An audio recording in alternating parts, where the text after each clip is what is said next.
Higit 18 trillion ang utang at tinatayang aabuti na ito ng 22 trilyon bago matapos ang termino ng Pangulo.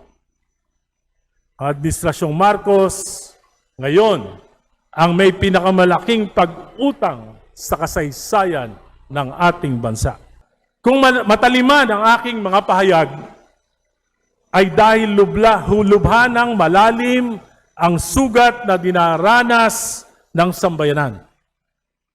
Hindi man maaring manahimik, magbulag-bulagan o bingihan, habang lugmok na sa kahirapan, korupsyon, at kawalan ng pananagutan.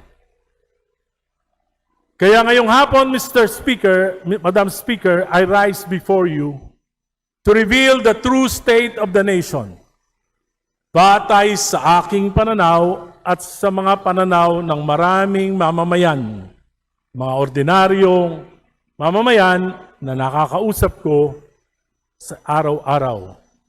Isang estadong kinasadlakan ng ating bayan, gawa ng kasakiman sa salapi at kapangyarihan. Naunawaan ko na ang Pangulo ay hindi naranasan gaano ang kahirapan. Kaya't narito ako para tulungan siyang maunawaan ito. Madam Speaker, after almost a year after the SONA speech of President Marcos Jr., here is the sad state of our country. Sa ekonomiya, 2025 gross domestic product, GDP, 4.4% from the projection of 5.7%. 2025 last quarter GDP, 3%. 2026 first quarter GDP, 2.8%. 2026 whole year GDP projection, 4.1%. President Marcos, for the last 4 years, failed to realize our GDP projections. Inflation now is at 7.2%. And according to the experts, this May, aabot na ng 8% ang inflation rate. Dollar now is almost at 62 pesos. Investor confidence index is negative 23%. Bagsak ang stock market. Umangat ang antas ng unemployment. Umangat ang kagutuman. Nalulugi ang maraming negosyo, lalo na ang construction at construction supplies. Higit 18 trillion ang utang at tinatayang aabuti na ito ng 22 trilyon bago matapos ang termino ng Pangulo. Ang Administrasyong Marcos ngayon ang may pinakamalaking pag-utang sa kasaysayan ng ating bansa. 9% taon-taon ang average na pag-akyat ng utang at kalahati lang lamang ang pag-angat ng gross domestic product. Tunay na masasadlak tayo sa kahirapan.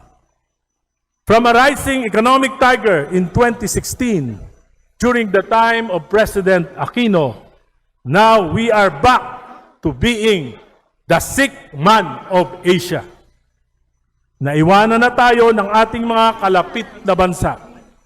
This is due mainly to corruption and the failure of the Marcos administration to address it squarely. Our neighbors survived the Middle East geopolitical tensions, as shown by their GDP and inflation rate. Pilipinas lang ang tunay na naghirap. Pilipinas lang ang patuloy na maghihirap. Sa infrastruktura at government spending, instead of sound policy reforms, what the public works did was to resort to optics. Kunwari, mag-iimbestiga. Kunwari, mag-iinspeksyon ng mga proyekto. Tinanggalan ng pondo ang lahat ng flood control projects, maging ang mga higit na kailangan. Kaya sigurado ako na ang baha Pagkawala ng buhay at kabuhayan ngayong tag-ulan ay mangyayari sa buong bansa.